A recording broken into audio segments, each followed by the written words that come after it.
Hello everybody, my name is Rachel and welcome to my channel Kalanati. Today I'm going to review Distraction by Bruce Sterling. This is one of the Arthur C. Clarke Award winners and it's a cyberpunk novel that was published in 1998. It's set in 2044 and the main character is Oscar, a hotshot political campaign manager and spin doctor who has just gotten a senator elected. Fresh off of this campaign, he and his hand-picked crew are running around the country in an armored bus, technically on vacation, but really looking for the next scandal they can grab and spin because they're bored and very intelligent and good at their jobs. Oscar runs into Greta, a Nobel Prize-winning scientist bored to death in the bureaucracy and management levels of a federal lab in Texas. The lab is about to go belly up because the Texas politician who got it built and funded with federal money has crashed and burned spectacularly on the political field. Oscar wants to inspire and kind of push Greta to take control of the lab by becoming its next director, and then inspiring her scientists to revolt and claim the lab for themselves or something. It's crazy. The world is nuts. America is broke and has lost an economic war with China. Everything's on fire, sometimes literally, and large chunks of the population have dropped out of the system to become techie internet nomads.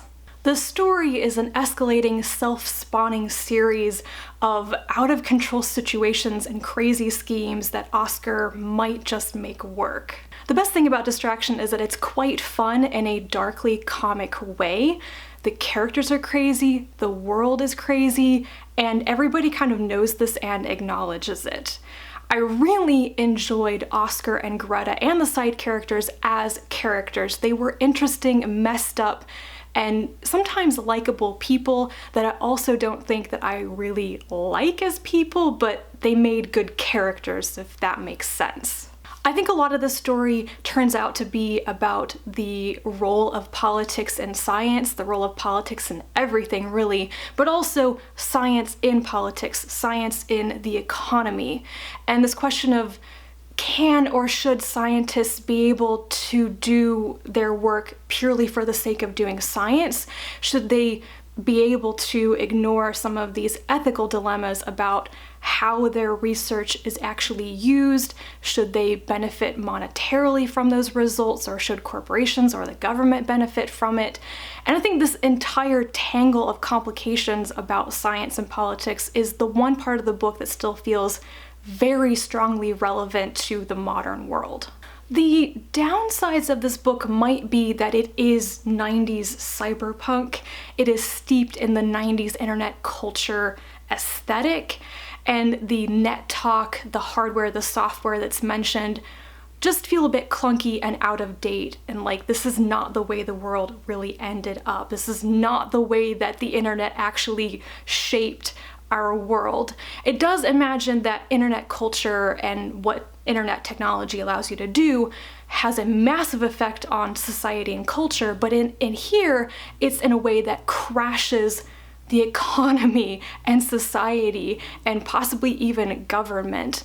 And that's a thing that hasn't really happened, or maybe not in the same way in our world, and it feels more doom and gloom about the revolution that can come with technologies. Let's just say that I've never felt like the predictions of cyberpunk have come near the mark. The true fun of this book is its absurdness, which teeters on the edge for most of the book and then gets a little out of hand and difficult to follow by the end.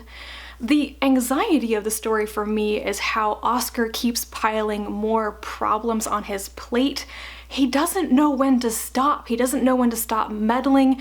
He tries to solve every problem with a new scheme that will cause more problems than it helps to solve.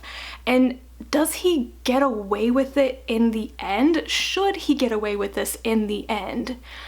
I'm not really sure, and I can't help but think about all of the other people in the story who got caught up in his political hurricane and weren't as slippery, evasive, or brilliant as he is at getting out of it in the end. Bottom line, this is the most fun I've had reading a cyberpunk novel since I read Snow Crash by Neil Stephenson a couple of years ago, and coming from somebody who hasn't enjoyed cyberpunk that much over the years, that's pretty high praise. So if it sounds good to you, if it sounds interesting and a little bit of the darkly comic absurdist stuff that you need in your life, go read it.